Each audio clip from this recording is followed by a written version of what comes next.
Jawahar Lalla is a tech visionary. With over 40 years of experience, he has revolutionized India's banking industry by pioneering the introduction of ATMs as well as self-serving kiosks across the country.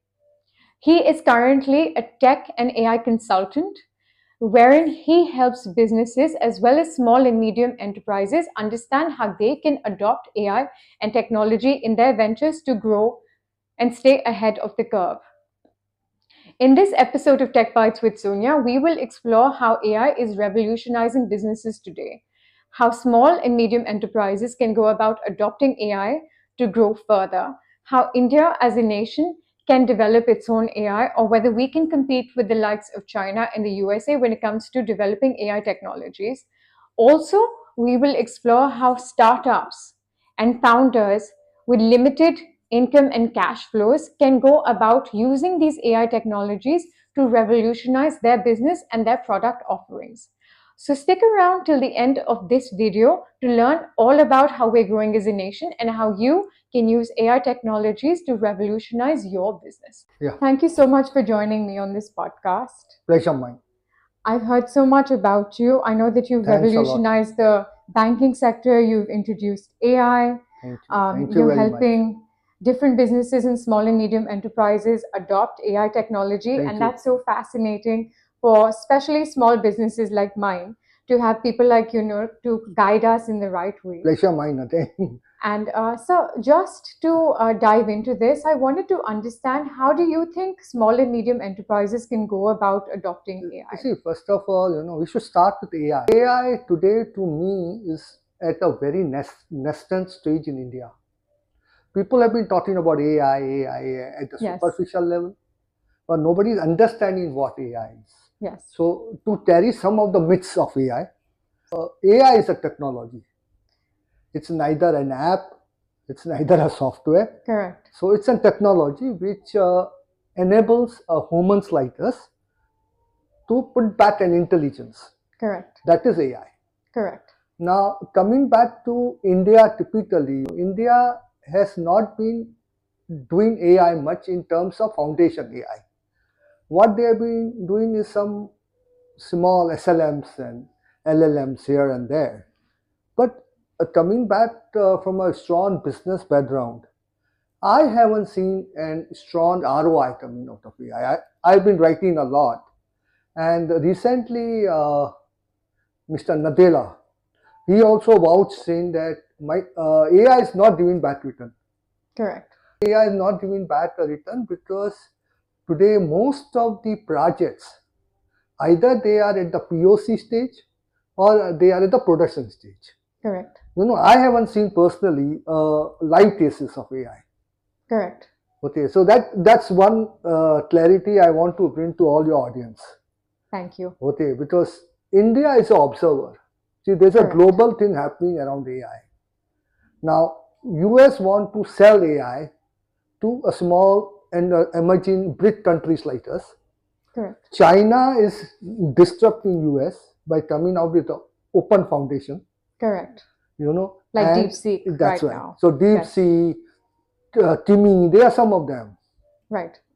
Now, one of the reason is that on a small medium enterprise, they can't afford a licensing mode or SaaS mode, and because for them everything works out profitability. So they will look at this model. Now, only challenge in DeepSeek is how secure they are. Correct. In terms of data. Correct.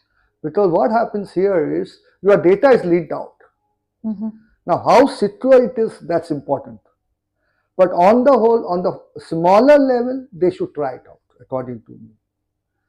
And so what about small businesses? How about them? Because medium enterprises, sure, they'll eventually understand AI. But what about small founders? Because now you have all this new technology where you can create images, you can create your product videos. I know personally, as a founder, I've created most of my photo shoots and reels just using AI. And it saves you so much money. You don't need to hire a photographer, studio, nothing. You put your garment simply on the tech and the tech does the rest for you. But how about the startup culture in India? How will it go about adopting and adapting to current AI trends? Okay, so what happens to answer your question back? Yeah, one of the case study which came to me, there is a Bangalore company, and this company had a lot of funding from the private investors. So they started developing AI. Now, after 2 years of working of AI, when the product was ready, there was no market of this product. Oh, wow. $1 million pumped into a company, now 10, 12 people working on the software, developing a product, and when the product is ready, the market is not ready. Oh, gosh. The second problem which I see over my 40 years in India, customers don't want to pay for POC.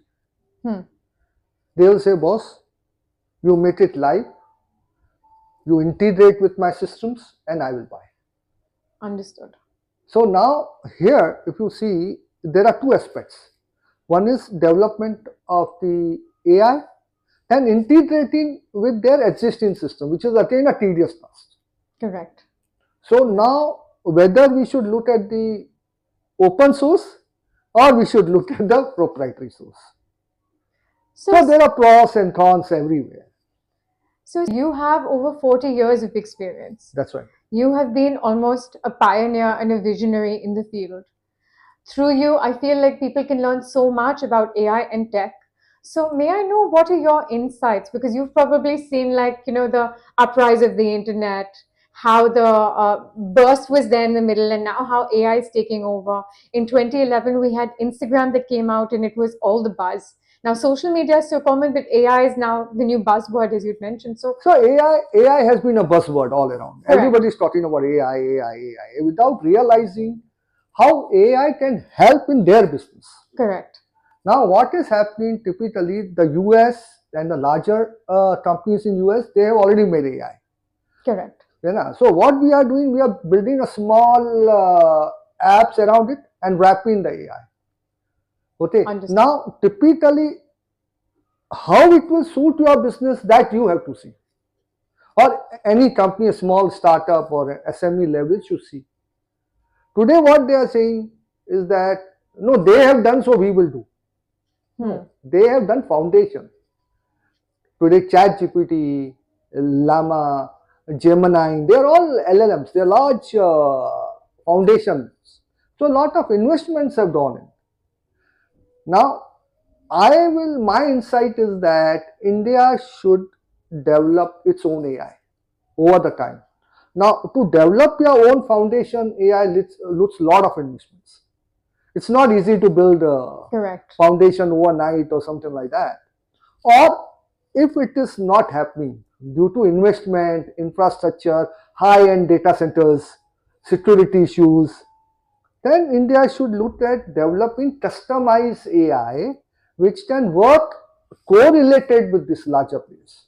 Correct. So there's a collaboration also needed here. So this is what my thought process is. So when it comes to AI, or actually when it comes to computer science in India, you can see that India has some of the brightest minds. Absolutely. You can see AI being new, however, tech being older. People who know C++, Java, Python, and all the language that is required to create these language models, like even Julian AI uses Python, right? So don't you think that AI should actually be something that's easier for India to develop than any other nation? Yes, because India has got a very high pool set of engineers. When you Correct. talk about it's a very huge pool It's the brightest minds. The second thing why I'm saying India should look at developing their own AI, because India geographically is a very wide country. So there are multiple states, multiple languages. Correct. Now I'll give you a simple example. Suppose one company had developed an AI for farmers. I'm just giving a vague example. Now, this farmer is somewhere in Haryana, remote. Your AI talks in English. He doesn't understand English. And what we are talking AI at the soil level. So, how the seeds can be put, how the soil condition is. So, all that. So, if you put in the multilingual language, it will be useful for that farmer. Now, in fact, the latest gadgets, whether it's the Samsung Ultra S24 or the iPhone 16, all of them come with that language capability So where, that's a must. That's really a yes, must. where you're It's on an a essential. call, it translates that call for you So in that is your why. So that is regional why the end language. user will be beneficial. Correct. When you do the translation, the end Correct. user will be beneficial. Otherwise, just making an AI saying that I've done it for farmer doesn't make sense. They should see. For me, I have been running business for 40 years. For me, ROI is very important. Absolutely. Okay, so if I put an investment, I should know what my ROI is. That is not happening today. Unfortunately, that's not happening because it takes time. Now, a smaller company doesn't have capex. Correct. They have to. They do it from their seed capital. Whereas the larger company says, okay, I'll give you 5 years plan. I'll give you a lot of money pumped in. You develop a product and then we will earn a profit. That is how big companies think. A smaller SME or a startup will not think that way. For them, every penny counts. So this is a major difference, according to me. I hope I'm answering all your. Absolutely, sir, you are. Sir, so you currently are a consultant. That's right. With Spit Consulting that you founded, and you help these SMEs in particular and startups understand how they can go about adopting artificial intelligence and technology in their business. That's right. So what kind of advice would you give them, like let's say someone who's bootstrapped, new to the business, starting out, but I tell you what, a visionary? Honestly, the most of the startups I have worked with, they doesn't have a vision. Oh, they doesn't. It's unfortunate, They doesn't have a solid business plan. That's the most important. See, what they have is that we are professionals in terms of software development. Correct. We can develop a product. That's all fine. I appreciate that knowledge. But when you are in the business, you have other parameters. Correct. To do that. Yes. That's where I see most of the startup lacking today. And second thing is the startups which I have seen today, they want to make money overnight. And I tell them it's not possible. Absolutely. It's not possible. Whatever you think, you may be the best of the genius of the guy. But you have to put your product in market, develop a market, and then the profits will come. If you say, no, I'm ready with the product, now I want to sell, it will not happen. So smaller things. Educating a startup is my big challenge today. Wow. So how do you go about that? So I mentor them a lot. I tell them, no, this is not the right way. From a technology perspective also, they don't have a high-end systems. Absolutely. Because they don't have data centers. That kind smaller of thing. companies. Yes. So I tell them, look at cloud. Yes. Look at the other mechanisms available. Then they are worried about data security. Absolutely. Then I said, no, you have a private cloud as well. You have a hybrid cloud. So that's where we pumped into the knowledge to the customer and made them move up. So one of the company I am mentoring today in the startup from a technology perspective is they fight with it is body care products. Okay. And they're really good. Because I've tried that products, but their problem is they don't have a big supply chain. Now, when you are talking of D2C model, you should have a supply chain. Yes. Otherwise, it will not work. Correct. So I told them, boss, you have to first work on that. Build partnerships with the larger players like Amazon, Flipkart, or whatever. That's one way of looking. The other way of looking is build your complete retail chain.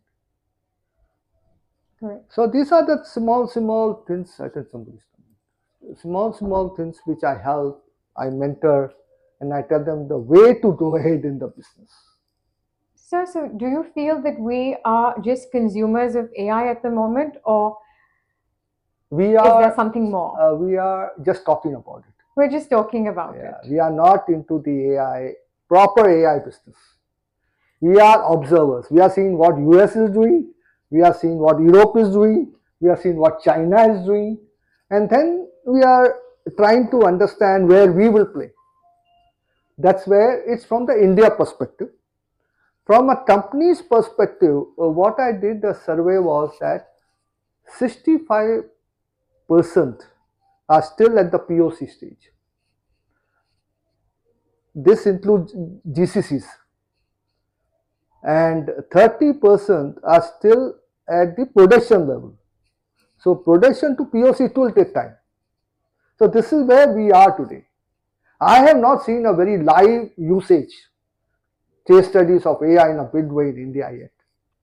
So just to understand, what are your predictions for India? So, if you look at the overall world market, you will be shocked. AI is growing at only 10 to 12% Oh, wow. year on year. Wow. So now you understand how many people have really done AI. Now, this is not my report, it's a Microsoft report. Second, coming back to, I was saying India should make its own foundation AI, which have to get a lot of investments from government and also from a large corporates. It will be a government-public partnership needed to do this. It's not easy. Now I believe in the last budget, government has announced Atal mission, AI mission, you know that, and 10,400 crores have been allocated to do this data centers and GPUs buying. Now, one more challenge here is that when India is buying GPUs, are they latest or it's end of the year, end of the product line? Correct. So there should be somebody who is very strong to understand all this at government level. That's one part I have. Second thing is coming back to AI, whether today AI has been working integrated with UPI. UPI is a very strong platform. So whether today AI has been integrated with UPI, that is the second thing. I think they are working on it. I am not too sure. I haven't seen it yet. But that should happen over the years. The third is that there should be strong public company participation. Now, there should be enough infrastructure given to universities, academics, scholars, and you can say government bodies to develop AI.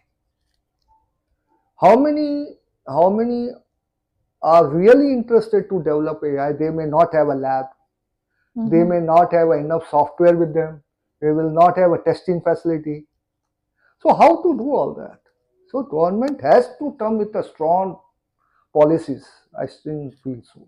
If AI has to, because I think India in 2030 will be AI leader. That is what I foresee. AI in 2030. 2030 India, For sure. but provided we have all this. Otherwise, it's just, if we lose today, whereas then we are lost. But China, see, one more thing I will tell you, I was just going through reports. If I look, since we are talking in India, for India, I will look at the APEC market. So there are three major countries who have been contributing on AI. One is China, one is Japan, and one is India. India has got the lowest investment among all the three. Why do you feel that is? No, that's government policy. So government has to, because there China governments have been really pumping money after money in AI because they want to disrupt US. That is very clear. So when DeepSeek came out, Nvidia shares fall by 20%. Yes. I don't know if you know this. Yes. Other AI companies share fall by 7%. The whole market was disrupted. Correct. So it's a war like we had, Android versus iOS. Correct. A similar war. Correct. So there are advantages, there are disadvantages. But I think open source gives you a better bandwidth to customize your software, which proprietary doesn't. Correct. So this is my viewpoint. Sir, so what about India creating its own language, like let's say using Python as a script to create its own languages similar to how Julian AI works? Because like I said, the computer engineers and the skilled people that are there in India are simply brilliant. And I'm sure that they have the capabilities to create websites and create these sort of language scripts that can be used to analyze large sums of data like Excel sheets, etc. Because at the end, what's running at the back is Python See, or R. what I understand, you have been talking today of a software industry, talking a bit of NLMs. This is NLMs, Language according learning to models, me. yes. Now, to develop an LLMs in India, you have to have your own foundation. Till that, it's not possible. No, you may use any backend. That's immaterial. Python or XYZ. That's not important. Important is, do you have that strong foundation level ready? I mean, high-end data centers, the high-end labs. How will you develop? You need infrastructure, right? Correct. So that infrastructure first needs to come in place, which is not there. Sir, so while China is posing a threat, don't you think that China is also serving us in a way because it's saving us from US monopolizing the market and also waking us up like India and other BRIC nations to developing their own AI and their own capabilities because China has gone about it so quickly, whereas OpenAI took so much money to develop, DeepSeek took much less.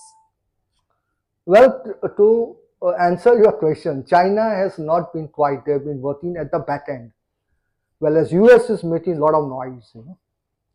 Now, when DeepSeek came and it disrupted the whole market globally, US was shocked. US said that we haven't given China the high-end GPUs. So how did China develop the AI at 1/4 of the cost? 1/4 of the cost. Correct. Right. Now China said that, well, we don't need high-end this thing. What we need is a strong manpower and the ideas to develop. Today, I admit something, whatever people say, because I have been to China a couple of times in the past, and they are very strong in certain areas. Correct. One is that even if you talk any device, a laptop or a mobile or XYZ, all the chips are coming from China today. Even your LCD panels, whether it's a Sony, it's a Samsung, it's a LG, it's all China. So China has put lot of effort thinking ahead. Correct. Now coming back to AI subject, since we are talking of AI, China policy is very clear that we have shown world the open source. You use our open source, you develop your thing, and then gradually they will develop a model and tax you. This is what I feel China will do. But China want to put supremacy in the world. Correct. They have been doing supremacy in other areas. Now they are directly attacking US. They are saying, boss, don't think you are only a technology leader, we are also there. Now, if you see in the whole race, Japan is very quiet. Yes. Russia is very quiet. Israel is very quiet. Germany is very quiet. London, UK is very quiet. They are all strong players. So everybody is observing China. Now, I think from a perspective from India, one should look at the open source according to me. It's a cost effective, number one. It don't need high-end GPUs, what the US has been talking about.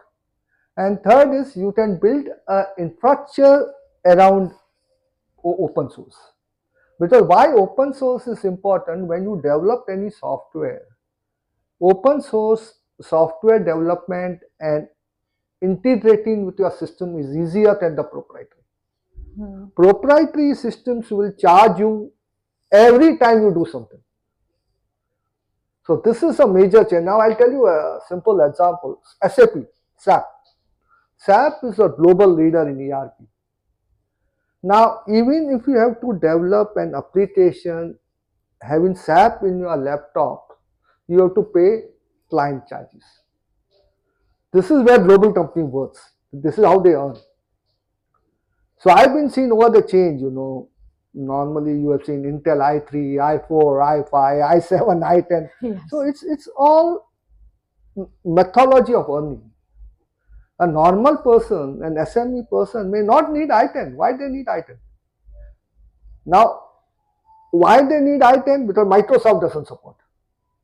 So Microsoft saying, you have 7, you have SP, now you have 10, you have 10 professional. Correct. So it will not work in the older laptops. Correct. So this is how That's they work. true. So I feel open source is better. DeepSeek will disrupt the market more.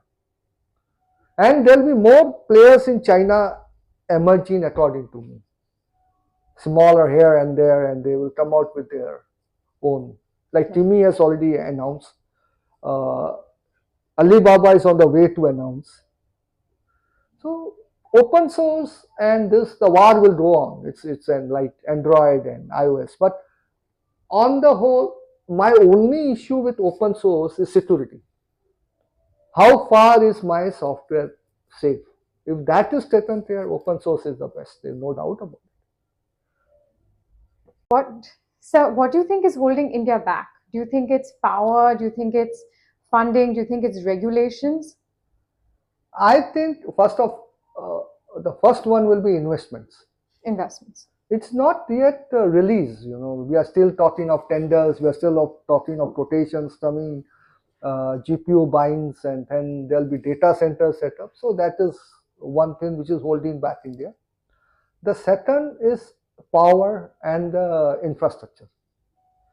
I don't think India has really built up the high-end data center from the infrastructure point of view and from a security point of view. The processing of data center, which should take AI as an app, should be very large. That has not happened. And sir, what about government regulations? Are they very strict when it comes to India developing its own tech and AI? Is the government pro it? Is the government against it? How do you feel the government stands? Government is not against it. Government is also watching. It's watching. Government is also confused. See, which way to go? Should we go open source or we should go proprietary source? So that's the level where ministry has been stuck up. But India is definitely looking at AI very strongly. That's how the Atal mission and Niti and all that 10,300 crores have been released, this budget. Correct. So now I think few players will put up their large data center. Reliance is one of them. Reliance has already partnered with NVIDIA also. So we will understand that India will also come out with their own model of usage. I mean the GPU power usage. So whether it will be per data or per hour, I don't know. But these are the things which has to be opened up, which is still very closed. Because I was informed that Reliance is coming up with a very, very large data center in Jamnagar. Very large. And if Reliance open up like Jio, then the whole ballgame will change. Absolutely. Then I think the software people and the companies who want to do AI, LLMs and SLMs, for them it's really the doors will be open. It'll be a complete game changer. It will be a big game changer. And Reliance has been a big game changer. Absolutely. But I've been seeing over the years, Reliance has been the first one to disrupt the market, the local market players. Correct. With their own aggressive pricing and consumptions and all that. So one way it's a big thing happening in Reliance. I haven't heard any other company doing such a big announcement. So, and what about school-going students or college-going students who suddenly have this change of AI? Back in the day where you had to look at notes and read all of them and memorize all of them. Now with AI, things are so easy. You can even do your interviews with AI apps open on the site. How do you feel life is going to change for them? Is there going to be like a complete disruption? It will be. It will be. Because I tell you what, see, when I look at AI, for me there are two subjects of AI. One is an artificial intelligence and one is the artificial innovation. What we are all talking is only intelligence part, not an innovation part.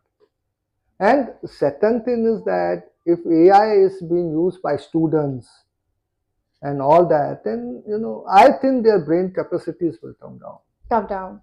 And What about this new fear that all of us have, and a relevant fear that AI is going to take over a lot of jobs?